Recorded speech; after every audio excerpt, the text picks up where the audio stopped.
የተለያዩ ስፖርታዊ መረጃዎችን ማዘጋጅታ እዚህ ስቱዲዮ ባልደረቤ ዳናስ እየጠበቀቻችሁ ነው። ዳኒ እንኳን ደህና መጣሽ። እንኳን ደህና ቆየኝ። መልካም ጊዜ። አመሰግናለሁ። አብራችሁን ቆዩ። የባህር ዳር ከነማ እግር ኳስ ክለብ ከ13 ሳምንት የሊጉ ጉዞ የተሻለ ውጤት የማስመዝገቡ ሚስጥር የማሸነፍ ስነ ልቦናው ያደገ መምጣት ነው ብሏል የቡድኑ አሰልጣኝ ደጋረገ ይግዛው። የጣና ሞገዶቹ የ2015 የውድድር ዓመትን በጠንካራ ተፎካካሪነት ለማጠናቀቅም ማቀዳቸውን አሰልጣኙ ተናግረዋል። ኃይሉ አዳነ ተጨማሪ አለው። Again, floats a good one into the area. They are looking for a crucial touch. It's been dropped by the goalkeeper, and then it's been finally turned. የ2015 የውድድር ዓመት የቤትኪንግ ኢትዮጵያ ፕሪሚየር ሊግ 13ኛ ሳምንት ላይ በቻን ውድድር ምክንያት ተቋርጧል። በ13 ሳምንት የሊጉ መርሃ ግብር ጉዞ አስደናቂ የውድድር ጊዜ እያሳለፉ ከሚገኙ ክለቦች መካከል አንዱ ባህር ዳር ከነማ ነው። የጣና ሞገዶቹ በ13 ሳምንት የሊጉ መርሃ ግብር 25 ነጥብ ሰብስበው በሊጉ የደረጃ ሰንጠረዥ 3ኛ ላይ ተቀምጠዋል። ክለቡ በ2014 አስቸጋሪ የውድድር ጊዜ ነበር ያሳለፈው። በ2015 ግን በአዲስ አሰልጣኝ እየተመራ ያስመዘገበው ውጤት ከሊጉ መሪዎች መካከል አንዱ እንዲሆን አድርጎታል።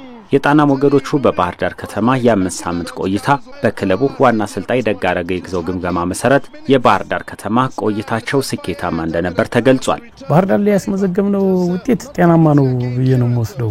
በነጥቦች ብቻ የምትመዝነው ከሆነ የራሱ ሆነ እንትን አለው።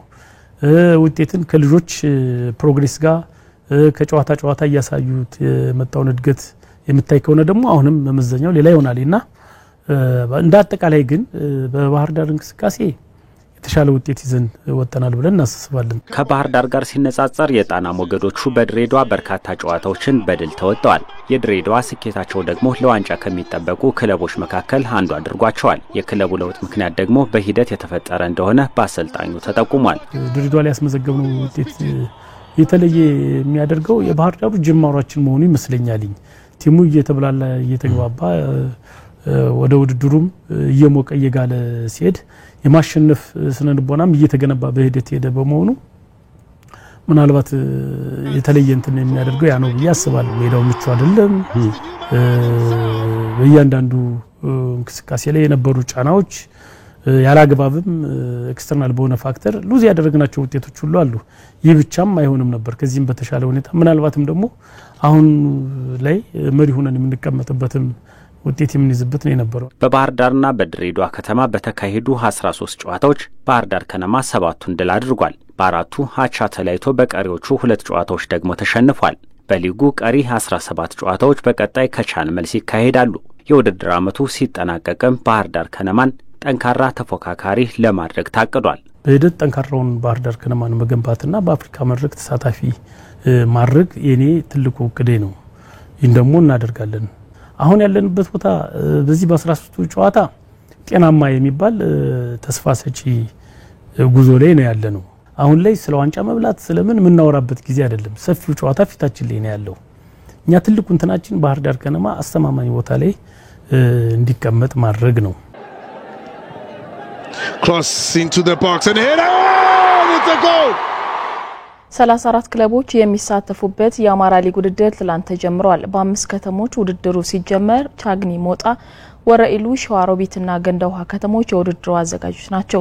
ትላንት በቻግኒ በተደረጉ ጨዋታዎች ደጋዳሞት በመቄታንችም 2-0 ሲሸነፍ የአረርቲና ቁጭ ማዘጋጃ እንዲሁም የሉማሜና አገው ግምጃቤ ጨዋታ አንዳቻ ተጠናቋል። ሞጣ ላይ ደንበጫ ከተማ ማሩቀመስ ደንቢያን 3-0 ረቷል። ወሎ ለጋምቦ ከግሻ አባይ ሰከላ 1-1 እንዲሁም ወገዳ ስማዳ ከደብረ ታቦር 0-0 ተለያይተዋል። ቢቸናና ባልጭ እንዲሁም ወረኢሉ ለገሂዳ ከሀይቅ 0-0 ጨዋታቸውን ጨርሰዋል። ዱርቤቴ ጎንደር አራዳ 2-0 ያሸነፈበት መርሃ ግብር በወረኢሉ የተካሄደ ነው።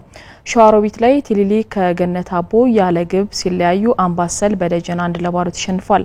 7 ግቦች በተቆጠሩበት መርሃ ግብር ደግሞ ሸዋሮቢት ቢፍት ወሎን 4-3 አሸንፏል።